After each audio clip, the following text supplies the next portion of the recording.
अस्सलामुअलैकुम फ्रेंड्स, आज मैं आपके साथ शेयर कर रही हूँ सूजी से बना हुआ ये नाश्ता जो कि बहुत ही क्रिस्पी बनकर तैयार होगा। खाने में भी बहुत ही मज़ेदार है। तो आइए इसकी रेसिपी देख लेते हैं।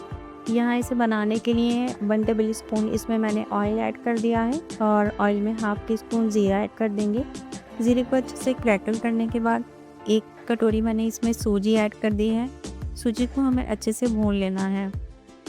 फ्लेम को यहाँ स्लो रखना है और सूजी को हमें जब तक भूनना है जब तक सूजी पर एक लाइट गोल्डन सा कलर नहीं आ जाता है और सूजी से हमारी अच्छी सी खुशबू नहीं आने लगती है। तो 1 से 1.5 मिनट में ही आपकी जो सूजी है ये भूनकर तैयार हो जाएगी और इसका जो कलर है ये लाइट गोल्डन हो जाएगा और इससे बहुत ही प्यारी सी खुशबू आने लगेगी। तो जब इससे खुशबू आने लगे तो दैट मीन्स हमारी सूजी जो है वो अच्छे से भुन चुकी है। तो इसे अब हम एक बोल में ट्रांसफ़र कर लेंगे और एक साइड पर रख देंगे। अब उसी पैन में हमें 1 कप पानी ऐड कर देना है और पानी में हमें कुछ बेसिक से मसाले ऐड करने हैं। तो यहाँ पानी में हाफ टी स्पून हल्दी पाउडर ऐड करना है, हाफ टी स्पून या मिर्च का पाउडर है, हाफ टी स्पून नमक है और मसालों को पानी में अच्छे से मिक्स कर लेना है और इसके बाद इसमें हम ऐड कर देंगे half teaspoon chilli flakes. अब पानी में बॉईल आने का हमें वेट करना है। जब पानी में अच्छे से बॉईल आ जाएगा तो जो हमने सूजी भून कर रखी हुई थी वो सूजी हम इस पानी में ऐड कर देंगे। अब सूजी को हमें पानी में अच्छे से पकाना है और थोड़ी ही देर में सूजी जो है वो सारे ही पानी को एब्जॉर्ब कर लेगी और एक डो के रूप में तैयार हो जाएगी। और सूजी को हमें पानी के साथ जब तक पकाना है जब तक हमारी जो सूजी है ये पैन से अलग नहीं होने लगती है। तो जब ये सूजी तैयार हो जाएगी तो ये पैन को छोड़ने लगेगी। तो यही पहचान है सूजी के अच्छे से पक जाने की। अब ये पैन को छोड़ने लगी है तो ये तैयार हो चुकी है। तो अच्छे से हमने सूजी को पका लिया है। अब हम इसे एक बोल में ट्रांसफ़र कर लेंगे और यहाँ 1 कटोरी मैंने सूजी ली है तो यहाँ आधी कटोरी मैंने गेहूं का आटा इसमें ऐड कर दिया है। अभी सूजी बहुत ज़्यादा गर्म है तो इसे हल्के हाथों से हमें आटे के साथ मिक्स करना है और जिस तरह हम रोटी का डो लगाते हैं इसी तरह से हमें इसे डो के रूप में कन्वर्ट कर देना है और इस तरह से हमें इसका डो बना लेना है। सूजी में जितना भी मॉइस्चर है वो आटे की वजह से ख़त्म हो जाएगा। अब जिस तरह हम आटे में पंच लगाते हैं थोड़ी देर इसमें इस तरह से पंच लगा लेंगे ताकि हमारा जो डो है ये चिकना हो जाए और स्मूथ हो जाए। और इस तरह से हम डो को तैयार करके थोड़ी देर रेस्ट पर छोड़ देंगे। अब इसके लिए एक स्टफिंग तैयार कर लेंगे जिसमें हमें पैन में 1 टेबल स्पून ऑयल ऐड करना है। ऑयल को अच्छे से गर्म कर लेने के बाद इसमें ऐड कर देंगे हाफ टी स्पून ज़ीरा और इसके बाद यहाँ आधी कटी हुई प्याज ले लेंगे और प्याज को हमें जब तक फ्राई कर लेना है जब तक प्याज ट्रांसलूसेंट नहीं हो जाती है। और थोड़ी देर प्याज को फ्राई कर लेने के बाद इसमें मैंने ऐड कर दिया है एक आलू जिसे मैंने बॉईल कर लिया था और बॉईल करने के बाद इसे बारीक बारीक ग्रेट कर लिया है और प्याज के साथ थोड़ी देर तक हमें आलू को फ्राई कर लेना है। अब इसमें भी हमें कुछ बेसिक से मसाले ऐड कर देने हैं ताकि हमारी जो स्टफिंग है ये बहुत टेस्टी बने। तो 1 पिंच इसमें हल्दी का पाउडर ऐड कर देना है, हाफ टी स्पून मिर्च का पाउडर ऐड करना है, 1 टीस्पून चाट का मसाला है और half teaspoon chilli flakes है और हाफ टी स्पून इसमें टेस्ट के अकॉर्डिंग आप नमक ऐड कर दीजिएगा और बारीक कटा हरा धनिया ऐड करके आलू को हमें अच्छे से मिक्स करना है।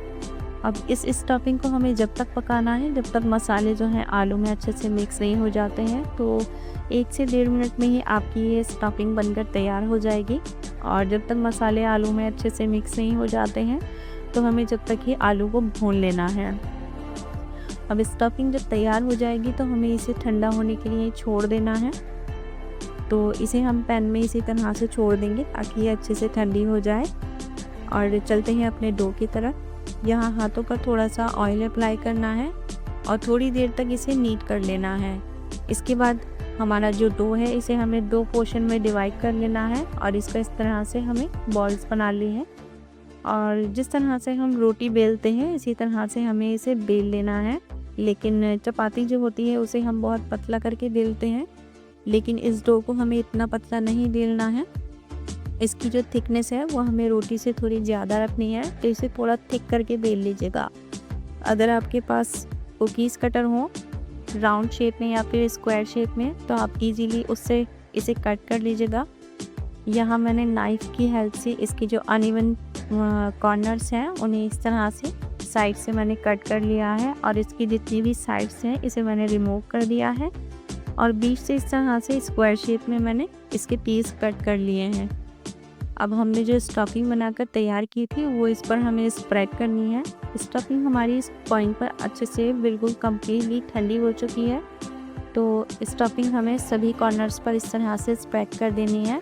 अब यहाँ मैं 2 स्नैक्स बना रही हूँ, तो यहाँ दोनों में ही अच्छे से स्टफिंग को हमें स्प्रेड कर देना है और दूसरा जो पार्ट है वो इसके ऊपर रखकर हमें इसे अच्छे से लॉक कर देना है और दोनों ही यहाँ स्नैक्स को मुझे इस तरह से रेडी कर देना है। अब यहाँ स्नैक्स को अच्छा सा थोड़ा सा हमें यहाँ डिज़ाइन भी देना है, तो यहाँ स्पैचुला की हेल्प से मैंने इस पर थोड़ी सी लाइंस ड्रॉ कर दी हैं। अगर आप चाहें तो डिज़ाइन डालिएगा, वरना इसे ऐसे ही आप फ्राई कर लीजिएगा। यहाँ इस तरह से मैंने इस पर लाइंस ड्रॉ कर ली हैं और इतना जो हमारा डो है इसमें मेरे 5 स्नैक्स बनकर तैयार हुए हैं, तो पाँचों को मैंने इसी तरह से रेडी कर लिया है। सभी को इस तरह से स्क्वायर शेप में कट कर लेने के बाद इनमें स्टफिंग कट ली है और स्टफिंग के बाद यहाँ इस तरह से इस पर लाइंस ड्रॉ कर ली हैं। अब यहाँ हमारे जो ये स्नैक्स हैं ये तैयार हो चुके हैं, तो पैन में ऑयल अच्छे से गरम कर लेना है और इसमें हमारे जो स्नैक्स हैं इसे हमें ऐड कर देना है। अब हमारा जो डो है ये भी अच्छे से पका हुआ है और हमने जो स्टफिंग बनाई है वो भी अच्छे से कुक्ड है, तो हमें ज़्यादा इसे पकाने की ज़रूरत नहीं है, बस हल्का सा हमें इसे फ्राई कर लेना है। अब ये इतना ही फ्राई करने से बहुत ही क्रिस्पी बनकर तैयार हो जाएगा और बहुत ही टेस्टी आपका ये नाश्ता बनकर तैयार होगा और 1 से 2 मिनट में ही हमारे जो ये स्नैक्स हैं ये फ्राई हो जाएंगे और रेडी हो जाएंगे और बहुत ही क्रिस्पी इसकी ऊपर की जो लेयर है बहुत ही क्रिस्पी बनकर तैयार होगी। तो इसी तरह से जितने भी मेरे स्नैक्स हैं मैंने इनको फ्राई कर लिया है और हमारा जो नाश्ता है ये बनकर तैयार हो चुका है और बहुत ही टेस्टी सा नाश्ता हमारा बनकर तैयार हुआ है। तो एक बार इसे ज़रूर ट्राई कीजिएगा, बहुत ही क्रिस्पी सा ये नाश्ता बना है।